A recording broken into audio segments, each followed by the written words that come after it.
and welcome back to AI for the Humanities. I'm Megan McInnes-Dominguez, Associate Professor of Spanish at the University of Delaware. And today, I want to introduce you to our intern, Kalise Williams. Kalise earned her BS in Sports Health last spring and brings to this project an interdisciplinary sensibility that shows. Her episode tackles one of the most interesting recursive problems in AI studies. What happens when you use a generative music tool to ask questions about generative music? Music has always been a flashpoint for debates about technology and culture. When recording became possible in the late 19th century, it didn't simply capture music. It changed what music was, how it circulated, who owned it, and whose traditions got preserved. Mark Katz called this the phonographic effect, the idea that recording technology doesn't neutrally document culture, but actively reshapes it. Suno AI is the latest iteration in that dynamic, and Kalise Williams approaches it with exactly the kind of historical and critical awareness that makes this more than a demo. The stakes here are genuinely humanistic. When a user prompts Suno to generate music in the style of a cultural tradition they don't belong to, are they engaging in creative exploration or something closer to appropriation? When the model's training data skews heavily toward Western musical forms, what happens to Appalachian ballads, West African rhythms, or South Asian classical structures that get fed through it? These are questions that ethnomusicologists, cultural historians, and media scholars have been asking about recording technology for over a century. Suno makes them newly urgent. Kalise doesn't just identify these tensions. The video demonstrates them through live prompting, connects them to current scholarship, and offers a set of principles for using Suno responsibly in educational and research contexts. That combination of demonstration, analysis, and practical guidance is exactly what humanities-informed AI literacy looks like. I'll hand it over to Kalise now. Hello, my name is Kalise Williams, and I'm currently taking the AI for the Humanities course. In this video, we'll take a deeper look at the AI tool called Sunu or Sanu. The pronunciation still is a little hard for me. A fun fact I want to share with you guys before we officially dived into it was that the name Sonu or Sanu comes from a Hindi word that means listen, which ties perfectly into its function as a music generation platform. Okay, so this presentation is broken into four major parts. So I have it listed here, 1, 2, 3, 4. So for the demo of Sanu AI features and humanities context, I'll walk through the Sanu interface and explore the community and user experience. For advanced usage and limitations, I'll highlight some challenges the tool faces and explore new features in version 4.4. For comparative and extended research, I'll share some insights from scholarly sources related to AI-generated music. And then for ethical and cultural implications, I'll examine the ethical, cultural, and pedagogical questions surrounding tools like Sanu. Okay, let's dive right into the demo, starting with the Sanu's core features and its broader relevance to the humanities. So we're just going to open up the dashboard real quick for you guys to see. Um, So as you can see, this is a Sonu AI dashboard where users can generate music using natural language prompts. So I already have a prompt in mind that I plan on using. So I'm just going to show you guys a quick walkthrough to the song generation process. Um, so I'm going to do simple, and I'm just going to type in the prompt I already created. The prompt we'll be using is, sorry, folk ballad inspired by Appalachian oral traditions, but lyrics about long mid-migration. No, bit of a mouthful, but we'll see what the AI tool can generate. So we just guys, give me 1 second to type this in real quick. Folk ballad inspired by Appalachian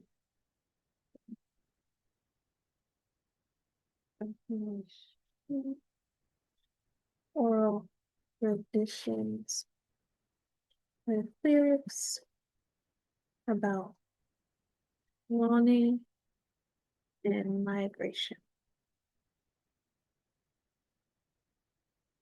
Okay. And then we'll add an electronic tag to it and trap.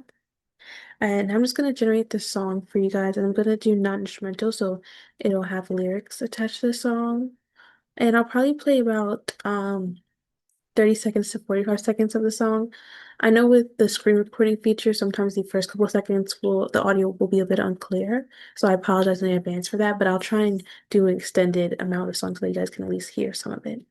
So as you can see, it generated two songs on the sidebar here, both titled Across the Line and with the following tags of trap, folk, ballad, and electronic rap. So I'm gonna probably play both for you guys, but again, just probably 30 seconds of it.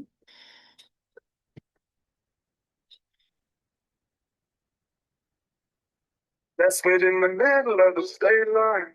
Oh, I tell you I love you for the last time. When I go, I ain't coming back. I ain't coming back. Now you can chase me across the land, or you can stand there and hold my hand. I ain't coming back. I ain't coming back.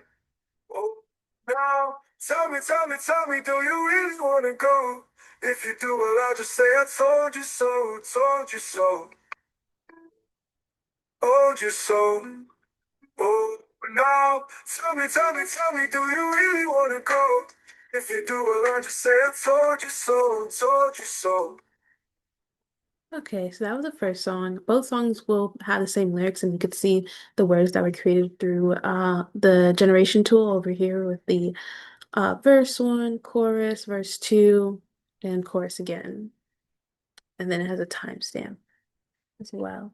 So now we're gonna do the second song with the same lyrics.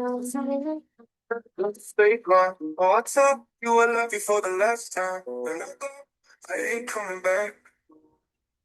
I ain't coming back. Now you can't chase me across the land, or you can't stand there and hold my hand. I ain't coming back. I ain't coming back. Tell me now. Tell me, do you really wanna go? If you do what I just say, I told you so, told you so. Oh, now tell me, do you really wanna go? Okay, so that was about 35 to 40 seconds of each song. Um, So yeah, I think both songs, with the prompt being so obscure, did a pretty okay job for meeting it. I'm not sure if either one of them was really electronic per se. I got more folk from at least the second song and actually both songs, honestly. But I would say the lyrics themselves match up with the prompt, but maybe not the melody or the beat I was looking for in regards to electronic or trap. It seemed to more focus on folk part of the prompt. So maybe it took um more focus on the beginning tag as opposed to the later tag since I had added electronic and trap after at the end of the prompt. So come back into the slideshow now. Um, so yeah, that was just a quick little demo.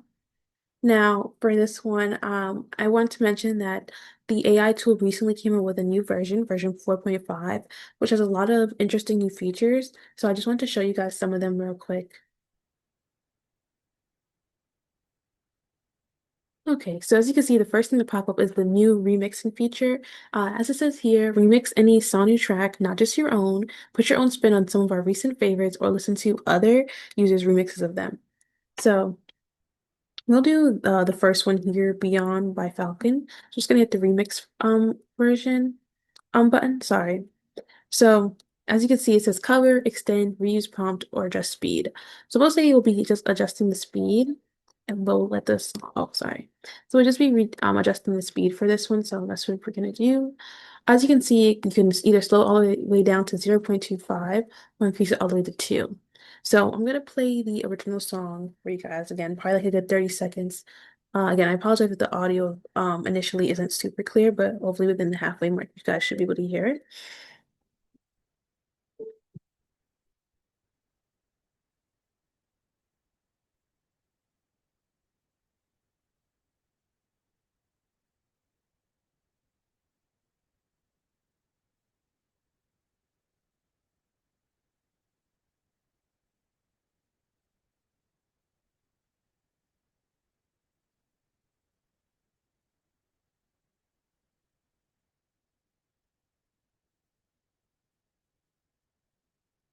As you see, that's more of an instrumental. So I'm gonna choose to speed up the song as I did want to mention that the remix right now offers four different features where you could either cover it, extend it, reuse the song, so make it your own, or speed it up. So we're gonna do the speed it up version, and we're gonna do ×2 speed. We're just gonna hit the remix button here, and it's gonna generate the song in 2x speed. As you can see, this is a feature of version 4.5. So let's see. Let it play real quick, then probably another 30 seconds of the song.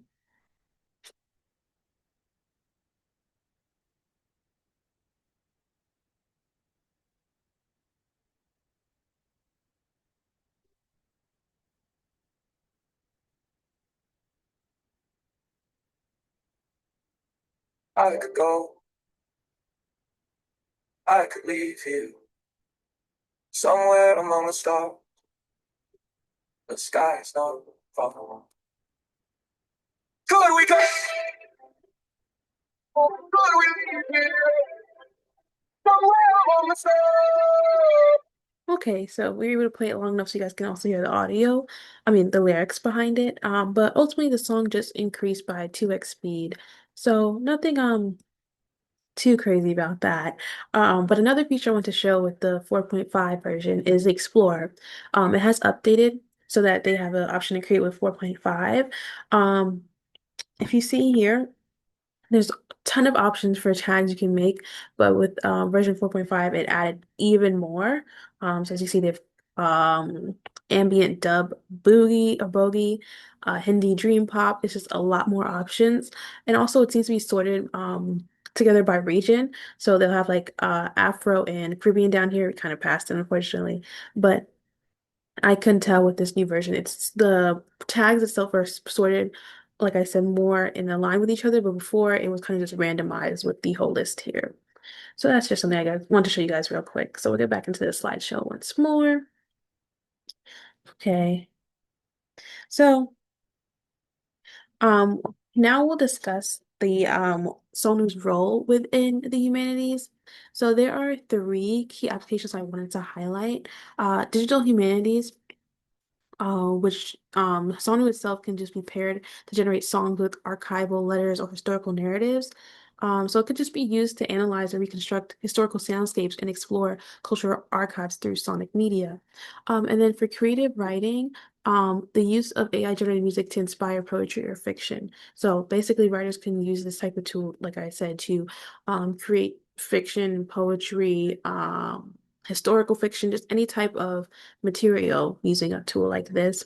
And then for pedagogy, which just means the method and practice of teaching, it can help a lot with in the classroom setting of teaching about music, literature, and media theory. It also would help the students understand musical form, lyrical structure, or cultural genres. So it would really, again, be a great tool if teaching someone just how to construct a song, especially like a student, someone who's never tried to make a song in their life. This would be a nice starting point for them. Okay.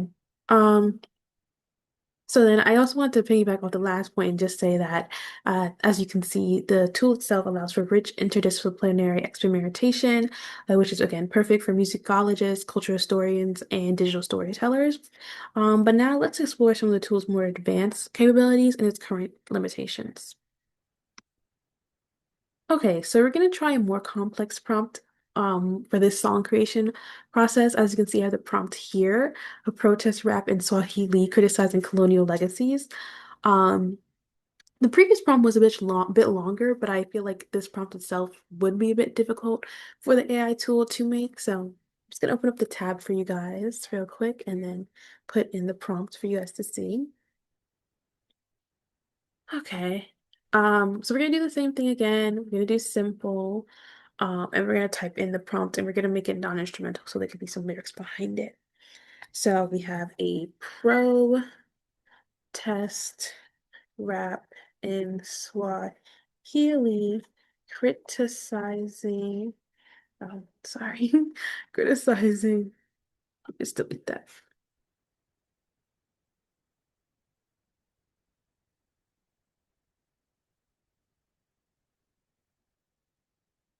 Criticizing colonial legacies.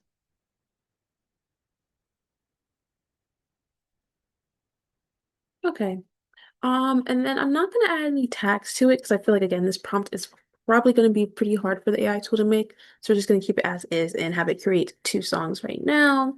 Again, we will play about 30 seconds of it. Apologize once more if the first seconds aren't able to be heard through the screen recording, but I believe playing the full 30 would allow you guys to at least hear part of it. Okay, so we're going to play this first one now.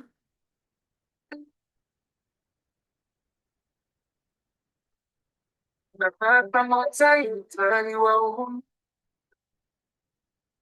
kati ya mataifa yetu inaitwa shamba, ambao tu wanataka wenyeji wawe wanyonge, ili wanunue mashamba yetu, waimarishe taifa lao. Waliwachagua viongozi ili watuwakilishe, wakatufanya mafisi na kutukandamiza. Miaka 60 ni mingi sana. Okay, and we're just gonna go straight into the second song so you guys can hear any possible difference.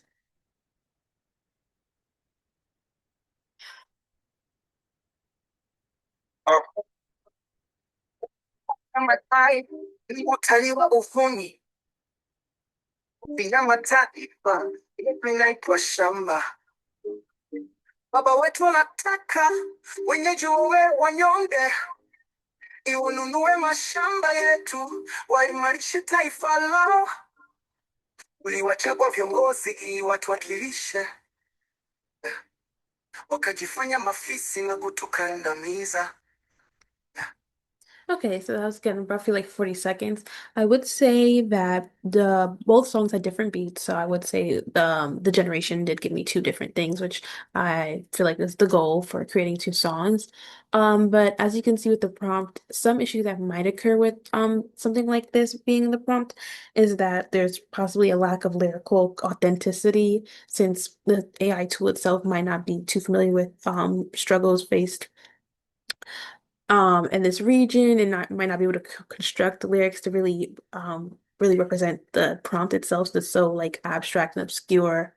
Um and then also the cultural nuance of it all. The AI tool probably could look up things that happened and trying to make some lyrics in regards to that. But unless you actually lived it and experienced it, it's hard to encapsulate the meaning of that into a song, especially by AI tool that might not understand the nuance of it all. Also, the fluency. I personally do not speak this language, so I can't attest to how fluent it is or how well the lyric itself sound. But maybe to a native speaker, they might notice that the flowing of the lyrics aren't the best, or there might be grammatical errors. Okay, so I also wanted to show you guys this song. Oh, sorry, let me go back to create this song, but I want to use the Remy feature.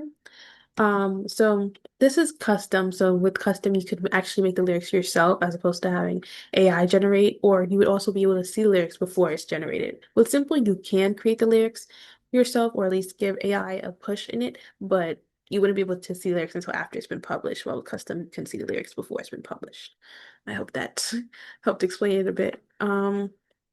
So I'm just gonna pick again non-instrumental, so we'll have some words along with it. So we'll do full song, and I'm just gonna type in the same prompt. I just copied and pasted. But again, we're gonna use the Remy lyric model, which I want to say before we started that it is a beta version. There is a content warning for it before using it. As you can see, it says our newest, most creative model may generate content that some find offensive, especially with a topic like this. It might not have the cultural nuance like I previously mentioned with it. So we're just gonna have it generate some lyrics for the prompt. Again, it'll probably be in Swahili, so I wouldn't be able to really extremely attest to how authentic it is, but I just want to show you guys what it came up with. So as you can see, came with two songs, two different titles. They have verse one, verse two, chorus, verse two. But I just really want to show you the whole Remy feature and the content warning behind it. But just so you guys know, if you were to make a song using this feature, there's a chance the lyrics might be more offensive, and it's a bit of a concern, especially for people using it for cultural music. So that's just something I want to point out. We can back into the presentation now. Okay, so We're going to be talking about a few scholarly sources that provide deeper context for understanding tools like Sanu. Okay, so as you can see, I have it split into four. So we have Excavating AI, The Policies of Training Sets for Machine Learning by Kate Crawford and Trevor Paglen in 2019. It reveals the hidden labor and bias within AI data sets, which often reflect problematic social norms. Then we have Capturing Sound, How Technology Has Changed Music by Mark Katz, 2010. It introduces the idea of phonograph effects, which is just showing how technology has always shaped musical expectations. And then we have AI and Musical Authorship by Halsell Fiel et al., 2023. It questioned whether music made by AI qualifies as cultural production in the traditional sense. And then last, we have algorithmic colonialism in AI-generated cultural media by Malik, 2024. It argued that AI-generated music often reflects Western norms and marginalizes Global South aesthetics.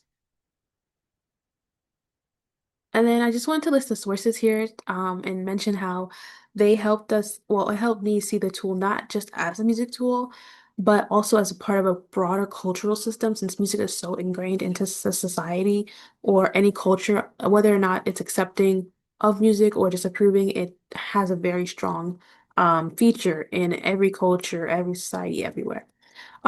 It's yeah, and it just mirrors the existing power structure in media, labor, and representation. So basically, to clarify that, I feel like music itself can be a good lens to see what is going on in the day-to-day life of that respective society. Okay, so gonna I want just to highlight the real-world collaboration between Timbaland and Sonu.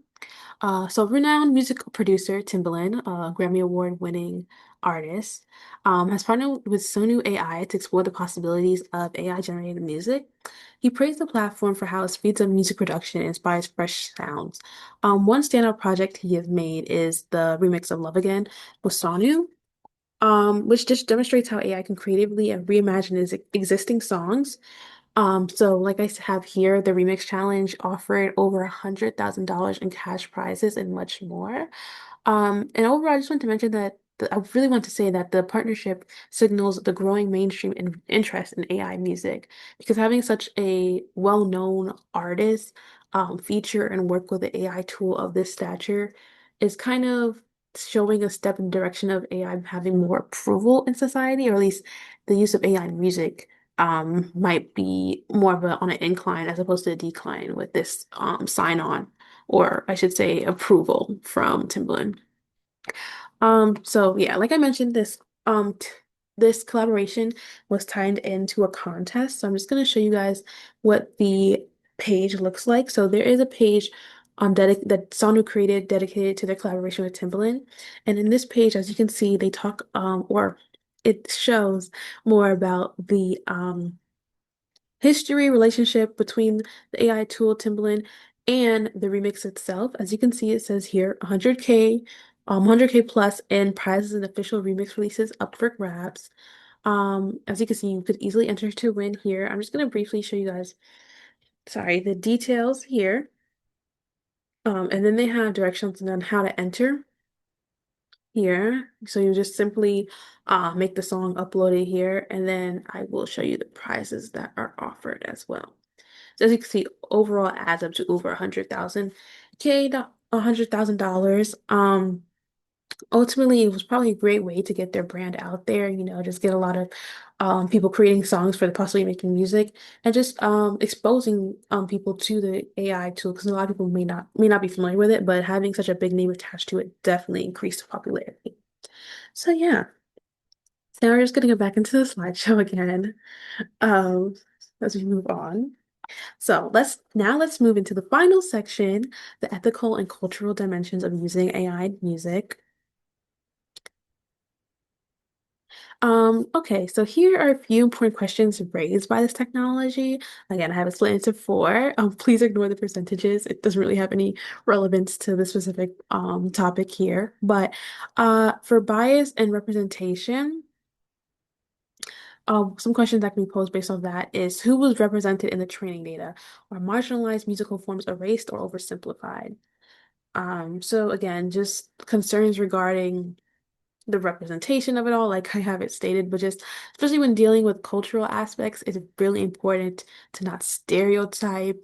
And that, as I mentioned before, with one of the sources about the oversaturation of Western norms and like not necessarily like South Asian norms can be an issue. Because if a lot of music being generated tends to gear towards a Western audience, there might be smaller countries or lesser known regions that just aren't getting exposed, aren't able to create songs that really do their sound or their culture justice.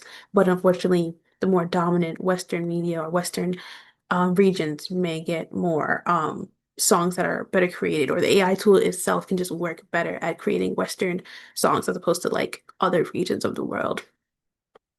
Okay, and then for authorship, a question that can be posed is who owns an AI generated song? The user, the developers, or the platform? It's been a huge issue regarding the use of AI in music as to how you cite a song, especially if the original idea comes from a song that's been created in the past by composers and artists and stuff like that. Because even with music that isn't AI generated, there's issues with authorship because if someone was in the room with you while creating the song, do they get um cited as being a writer of the song, or were they just there and threw out a word? There's always debate to how much someone should have ownership over a song, depending on how much they give in input to the song and how much of the input is used. Some people argue that if they were there in the studio session, but even none of their words weren't used, they should still get some type of input or ownership over the song since they were present during the creation. So with the addition of AI, it adds a whole nother layer of nuance and possible issues. And then moving on to cultural appropriation, like I kind of touched on with the bias representation. If I generate a Japanese enka-style song as a non-Japanese person, what responsibilities do I carry? So the cultural appropriation segment here, I really want to focus more so on like you as a person, if you made a song, again, as for a culture that's not belonging to yours, what is your duty as a person appreciating the culture, hopefully, as opposed to appropriating it? How do you create the song and respect and like or show credit to the original region you got inspiration from? Or then how do you source that if you don't necessarily have a specific person to credit from? If the AI tool itself is pulling information about a region you're not familiar with, or you don't have a background in, how do you cite that? Again, back to authorship. And then how do you produce the song without having ill intent or taking away a platform for someone who is of that culture or region? And then lastly, with the pedagogical ethics in teaching, is it ethical to use AI music as a stand-in for actual cultural forms? So I had mentioned how AI tool like this would be really beneficial for teaching and showing students how to create a song. But it could also pose a question of, are you taking away a form of culture?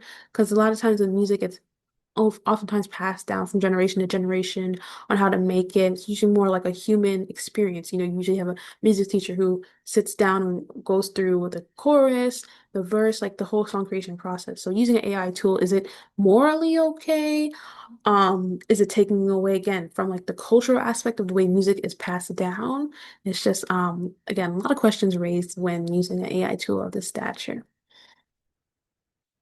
But ultimately, we are toward the end of the video, but I did want to touch on the last point I just made, that Sonu's impact depends on how we use it. If approached critically, it can democratize creativity and expand access, but if used blindly, it risks repeating the same inequities we've seen in older media technologies. But again, we're at the end. So I just want to thank you guys for watching until the very end. I really appreciate it. Suno AI sits at the intersection of creativity, technology, and ethics. Used thoughtfully, it opens exciting possibilities in the humanities, but it must be engaged critically and responsibility. And you'll see all my links here below. I also mentioned all the links below I used for the sources I used in the previous slides. But yeah, I just want to really, again, thank you guys for watching. And I hope to see you guys next time. Thank you, Kalise. What this episode makes clear is that the question, can AI make music, was never really the interesting one.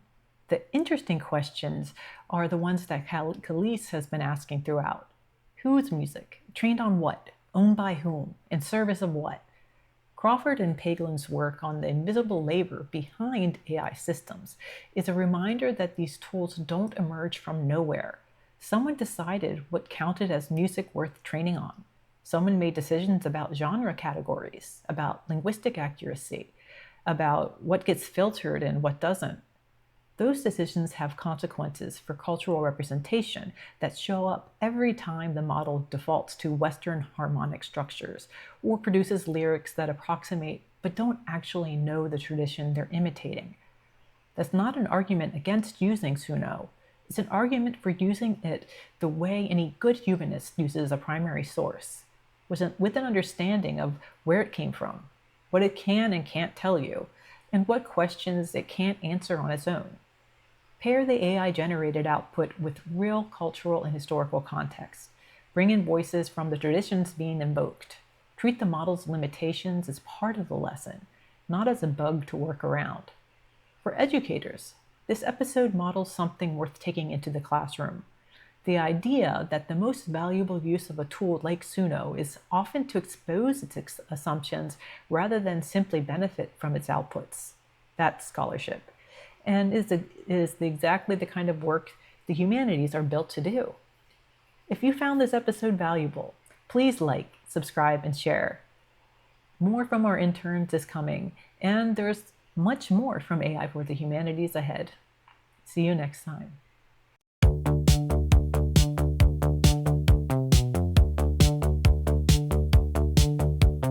Data in, data out.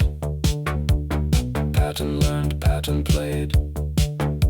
The system does not ask who made the sound it has displayed. The genre tag is entered. The output is confirmed. The culture is a variable. The credit is deferred. Who trained you? Who trained you? The system does not say. Who trained you? Who trained you? Swahili in the prompt field. Colonial the theme. The model generates the shape of something it has never seen. Fluent in the surface, absent in the cost. The archive held the pattern, but the origin was lost. Who trained you? Who fed you? Who never got paid? Whose music became the material you made? You sing in every language with every accent you've heard, but the names behind the data never made it to a word. Who trained you?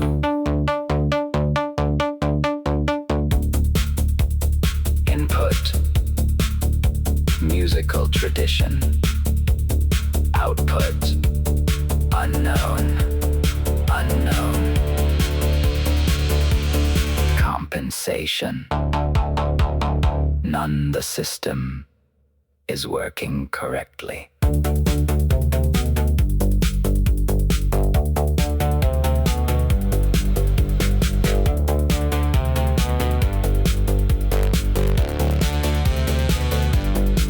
Katz at the record changed the music before the music knew.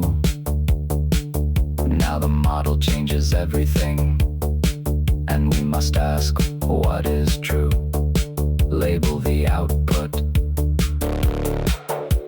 name the source. The data had a maker. The maker had no voice. Who trained you?